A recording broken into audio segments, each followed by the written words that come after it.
can say, okay, they've got a little knowledge, let me give them a little time, it'll die back down. But when you train them together, they can hear each other and they can see that maybe things weren't quite as bad as they thought, or they can get a different perspective. Yeah. And have the schools picked up on this? Are they interested in the work that you're doing? Yeah, I'm working through the parent university, through the school district, and I do the training for them. And it's been really interesting because parents can bring their kids. That way they don't have to worry about babysitting. Okay. So I've had anywhere from an 18-month-old child to the teenagers come into the classroom. And when they're older, when they're about elementary or middle school, I can actually incorporate them into the classroom. Little teeny ones, we just kind of let them run free around the room. Yeah. But this is called Parent University. It's in Philadelphia. Right. Are you familiar with other, cities that may have adopted this kind of model? Actually, the school district is being called upon nationwide for some of the information because they're providing free training for parents where they can come. So they can get anywhere from my classes, they can get computer training, they can get Dr. Maurice Henderson's classes, they can get all kinds of classes, and they're free to the parents as long as your child is registered in the school district. I like that idea. Here in Harrisburg, we have what we call parent coordinators within the schools. Yes, and we have those. Maybe they're going to, and they may be doing some things similar to this too, so I'm not sure, but I'll talk to them and say, hey, another individual I can introduce you to. You might want to bring her out and interview her as well. Okay, wonderful, fantastic. So you're an author, you're a photographer, and you've been involved, but you also were a trainer for the Harrisburg, for Philadelphia government, is that right? Yes, I spent my career with the City of Philadelphia Central Personnel. It was called Central Personnel. Now I think it's Human Resources.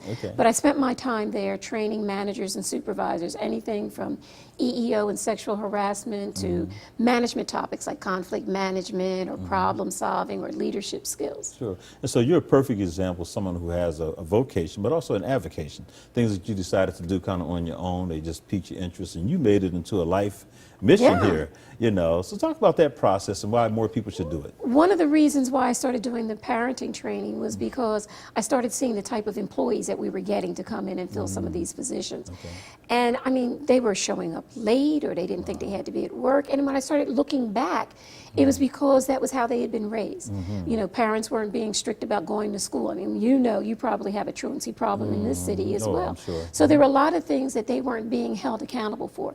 I mean, how many times have we heard of parents going to school to argue with the teacher about a missing report instead of dealing with the child to get that report in on time and meeting the criteria? And so when you're allowed to grow up that way, thinking it's okay, then you come to your job thinking that everybody's going to accept that kind of behavior as well. And then suddenly you get a rude awakening that everybody's not accepting this behavior. I talked to one gentleman who was in the military, and he said he was getting employees who were coming in late or not showing up, talking about, I was having a hard time, so I just didn't feel like coming in. Well, the bottom line is, if you're going to be an adult, you're going to have a place to live. That's right. You're going to have to eat. And so you're going to have to do things. So another expression I have is, artists like to eat, but they don't always get to eat doing what they love. So sometimes we've got to take on those other jobs. That's How many times have you seen somebody standing on the corner, advertising or passing out flyers for somebody because they need the money so they can continue along with doing the art things that they like to do. But there's also a lot of individuals who have to understand that being adult means having a job and having a place to live, not just living with mom and dad. We know times are tough, but in the meantime, you've got to get a job. Good stuff, absolutely. I'm excited when I see, the kind of work that you're doing, and especially your exhibit, In Search of Knowledge, Past, Present, and Future. And, it's like, yeah, this is great. But then I look at some of the younger folks. Are they still excited from your standpoint when you see Philadelphia? And I know you go further than just Philadelphia.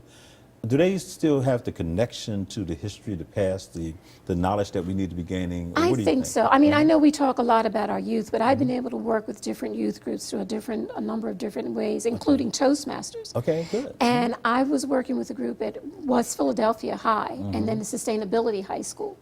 These were kids who were literally building cars. And we got called in because they had to do presentations and we had to work on their presentation skills. I'm seeing some fantastic kids out there who are so creative, who are so involved, who are so hungry for knowledge, that if we connect with them, they can get it.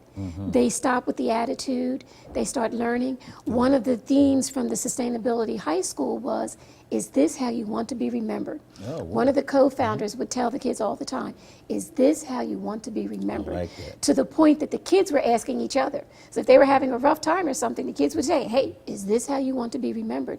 So there are a lot of kids who are eager to take on that future, but they need some help. They need some guidance, and that's where we as adults come in. Yeah. I hope you don't mind if I borrow that, but I like that. Oh, please. Is this how you want to be remembered? Yeah. That just, I'll call you back and give you the guy's name so you can give him his proper quote. absolutely, absolutely. Yes. That is Yes. wonderful. I like that. And I can see everybody getting involved in that. You know, this is how you want to be remembered. So it's about legacy, and it's about carrying on that legacy. You know. And I made it, I wanted it to be living history because kids do get bored when you're talking about somebody from the 1800s. So by making it living history, by making it people that they can go and talk to, because I tell them, you can go to the library, they're going to be coming to give a talk. You can go to this conference, like you were talking about free conferences. They're going to be there. And a lot of times these people are eager to talk to our youth. They want to talk to them, to connect to them, to help them get supported. You know, I know you were in the studio when we actually interviewed the week Barack Incorporated, and you heard their work and what they're doing. But I know in Philadelphia you have a lot of great organizations too, and one being Art Sanctuary. Yes. Yeah, so have you interfaced with them and worked with them? Of course. I even have Lorraine Carey is included in the exhibit. Oh, right. You know, and I went and took a couple of pictures from some of the places she was bringing in, some of those individuals that she brought in. Because they bring in top. Oh, they bring in excellent. And they do the annual Black Writers Conference. Yes, they do. And so there's always individuals. I got a lot of my individuals that are in the collection from those conferences and things. Good stuff. So yes. And I know you're familiar with the Harlem Book Fair and all that kind of good stuff. Yes, I so, have. you know, Max Rodriguez is in the collection. Come on. Oh, yes. So you don't miss nobody. I try not to. I try not That's to. fantastic. Yeah. That's good for you. Good for you. Well, hopefully we will work out something that have you bring this collection to Harrisburg. Okay. Because I think it's the kind of work that people need to see, and also I love the way you were able to talk about, you know, the pictures and the experiences and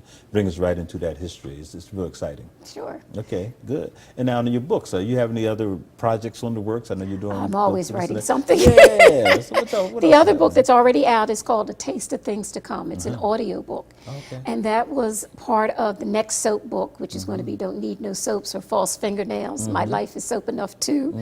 And also some of my poetry. Wonderful. And I also include some essays. I'm sure you'd like to hear one of them. It's called, it's about connecting with our elders to the youth. Oh. Yeah, and then there's also one that I have in honor of my father, which I wrote an essay about my father. The cover is a picture of my mother's hand, when there's a poem that I dedicate to her called If I Could Have My Mother's Hands. Wow. Yeah. I like that title. If I could have my mother's hands. Yeah, and I talked about how she used to bake and the different things that she used to do.